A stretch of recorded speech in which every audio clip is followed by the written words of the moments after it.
Hola amigas y amigos, sean bienvenidos a una nueva sección de la entrevista. En esta ocasión vamos a hablar sobre el alza de casos de la enfermedad de COVID-19 que ha sido registrado en nuestro país y de esta variante EG.5 que ha estado circulando y que la OMS lo ha puesto como cuestión de interés o tema de interés en salud. Para eso tenemos al doctor Jorge Panameño, él es infectólogo, a quien le agradecemos mucho su tiempo. Un gusto siempre estar en estos medios que nos permiten llegar a la opinión pública para ayudar a formar opinión, ¿verdad? Y a tener un concepto más claro de la situación. Bueno, doctor, quisiera preguntarle, ¿ustedes confirman ese aumento de casos? ¿Lo han podido ver?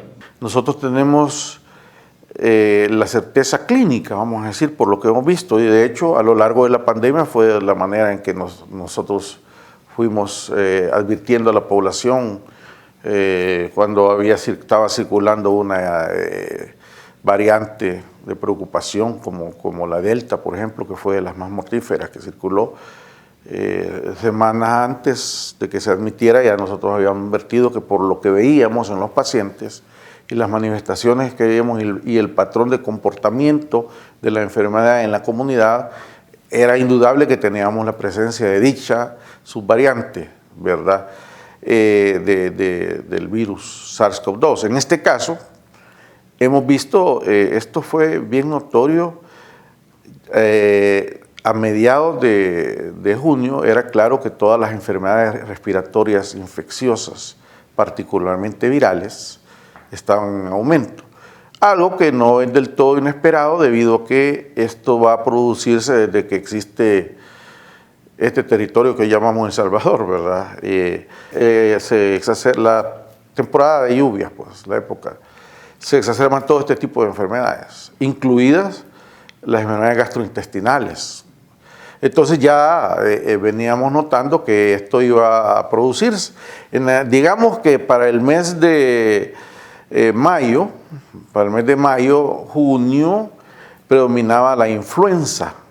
Y ahí, entonces, influenza A y B, y que alguien dijo que la gran novedad es que había un virus de influenza B circulando. Una novedad, ese virus circula todos los años, junto con el A, ¿verdad?, cuando hay la temporada de influenza. Pero allá por el 29 de junio, recuerdo en una entrevista con la radio aquí arriba, comenzamos a comentar, estamos notando que hay un aumento todavía más importante y de infecciones respiratorias. Y llama mucho la atención porque la temporada de lluvias actual que estamos viviendo ha sido totalmente atípica. Todos sabemos que está asociado al fenómeno del Niño, ¿no? Incluso hay la probabilidad de una sequía que podría el otro año generar una hambruna, en palabras de los expertos en esto. Pero esto también tiene que ver con el comportamiento de las enfermedades que he comentado. Ya para la segunda semana de julio, entonces ahí fue claro que se estaba incrementando el número de casos de COVID-19 confirmados con pruebas de laboratorio que están disponibles, ¿verdad?, que puede ser ya sea antígenos nasales o PCR en RT, que es una prueba molecular. Ambas están disponibles en lo privado. Más, hoy tenemos pruebas que pueden detectar varios virus, ¿verdad?, al mismo tiempo. Y entonces comenzó esto a incrementarse. Comienza una, digamos, curva ascendente en el número de casos. Y es cuando comenzamos a comentar en los diversos medios, mire, hemos notado que está aumentando el número de casos.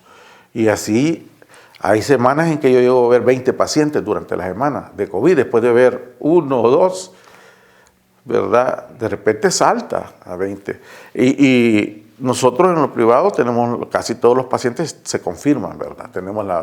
Entonces, y esto es COVID, pero llama una cosa la atención, que en el cuadro clínico de lo que estamos atendiendo aparece de nuevo como parte de la enfermedad la pérdida del olfato y el gusto, cosa que teníamos cerca de más de un año y medio de no ver, ¿verdad?, en los cuadros de COVID. Y cuando se describe el cuadro clínico asociado a la subvariante EG.5, aparece estas dos cosas, en algunos casos diarrea también, pero mucho más frecuente pérdida de olfato o de gusto de uno o ambos. Y ahí entonces comenzamos nosotros a decir, hay evidencia clínica y epidemiológica de que el país ya llegó la variante esta y está tomando el patrón que en todo el mundo donde llega toma. Porque te quiero comentar, la pandemia no cae porque un sistema de salud en el mundo entero,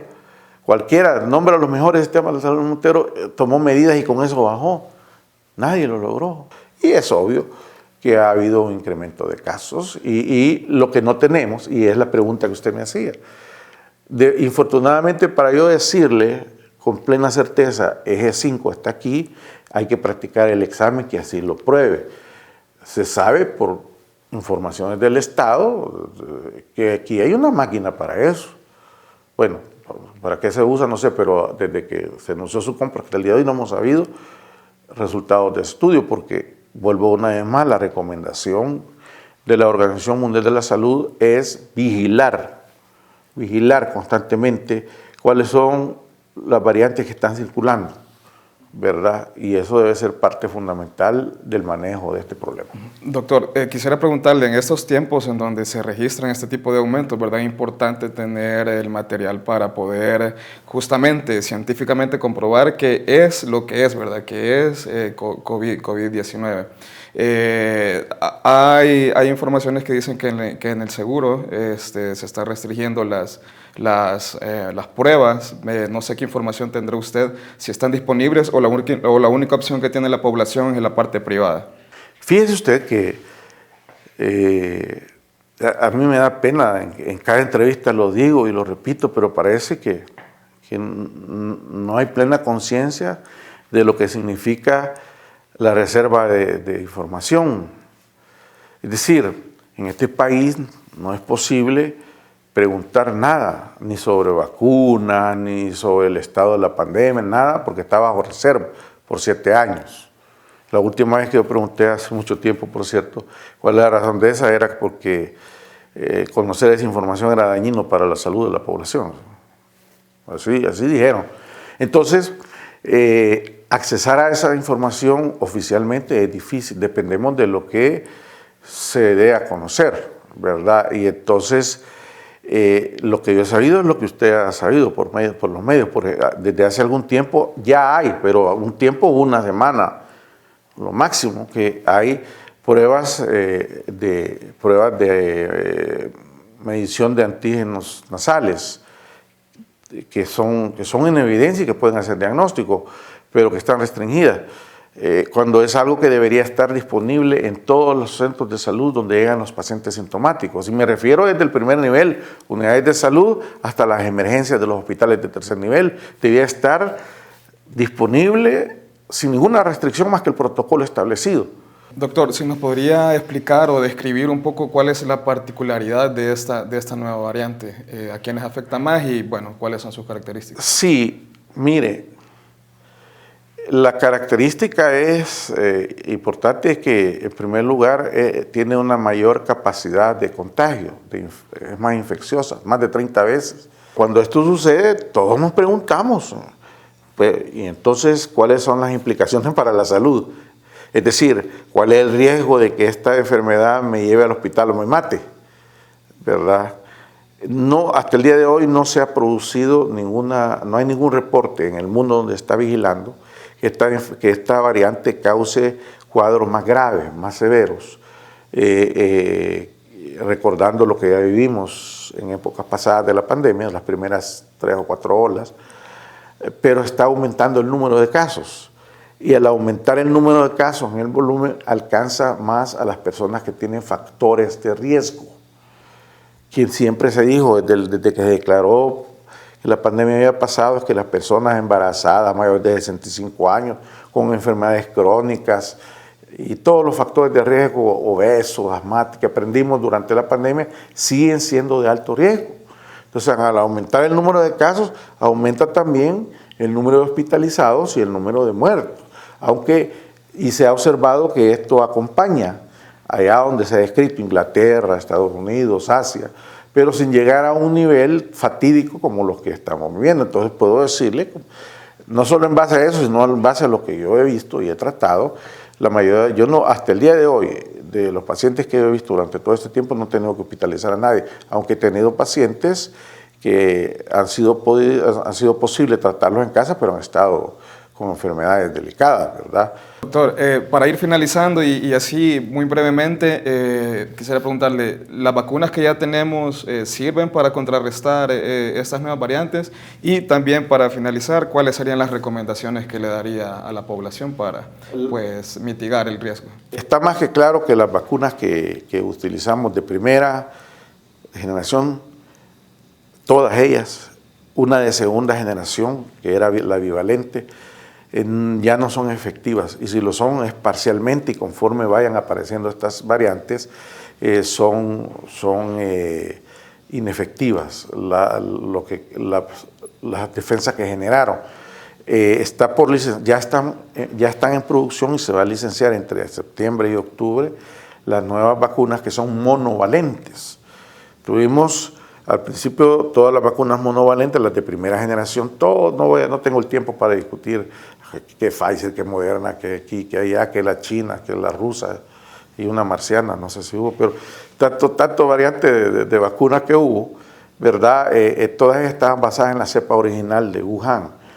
Las nuevas vacunas que va a haber, al menos en el mundo del desarrollo, aquí no hemos habido nada, ¿verdad? Pero se van a licenciar van a estar disponibles en el mercado entre septiembre y octubre. Está en este momento corriéndose para demostrar para ver qué tanto son funcionales frente a estas últimas nuevas variantes, porque sintetizar una vacuna, producir una vacuna, no es tan rápido como un mes que tarda en cambiar de variante. Entonces están dirigidas para la variante XBB, que dicho sea de paso, eje 5 es un derivado de XBB, y en su inicio se llamaba, era XBB, una subvariedad de XBB, que era la que hasta hace semanas estaba. Entonces las vacunas en producción se espera que protejan contra la variante XBB y varias de sus derivados, sublinajes que se han generado, y se está probando en este momento su actividad frente, por ejemplo, a eje 5 y a otras estas que estoy comentando. Lo que yo recomiendo a la población es prudencia. Si alguien tiene un cuadro catarral, cualquier cuadro, en este momento cualquier cuadro catarral debe considerarse COVID hasta demostrar lo contrario, hasta no tener acceso a una prueba, que no, y por lo menos deberían requerir el uso de mascarilla de los infectados, el considerar, por lo menos en las empresas, que una persona infectada puede infectar a toda la plantilla de empleados. Entonces, el tema de las incapacidades es bien importante, ¿verdad? Que no deja de ser infectante en 3 días una persona, ¿no? Entonces, la población, hay que proteger a nuestros ancianos, a nuestros mayores, ¿verdad? Los niños no han padecido de la forma grave de COVID-19, pero son efectivos transmisores, ¿verdad? Diseminadores de la infección. Entonces, si hay niños con procesos catarrales, por favor, evite que estén en contacto con los mayores. Igual los mayores deben entender, porque es peligroso que se infecten, no solo con COVID-19, con influenza u otros de los virus que he comentado. Mucha prudencia en esto, usemos mascarillas si vamos a estar en un lugar de aglomeración, ¿verdad? Créame, los hospitales están llenos. Entonces no es broma, no se trata de un pequeño resfriado. Es una enfermedad que trae consecuencias severas. No sabemos todavía, por ejemplo, si estas formas leves pueden generar una cosa muy grave, muy delicada y difícil de tratar, que se llama COVID largo, que es una complicación de la enfermedad. Y además puede llegar a nuestros familiares que tienen problemas de diferente índole, de edad hasta las enfermedades que comenté, y causarles una enfermedad que puede matarlos. Lavarnos las manos, tratar de guardar nuestra distancia. Si tenemos síntomas respiratorios, usamos mascarilla por consideración a los demás. Eso sería lo que... Y esperamos nosotros que algún día, en algún momento, se nos informe cuáles son los planes en cuanto a vacunación anti-COVID que existen en este país. Bueno, muy interesante, hay que poner atención, ¿no?, al tema. Le agradecemos mucho, doctor, por su tiempo. Un gusto y siempre a sus órdenes. Bueno, gracias. A ustedes esperamos que la información aquí vertida les haya sido de utilidad. Bueno, ya saben, aplicar las recomendaciones, ¿verdad? Siga con más de Miradas.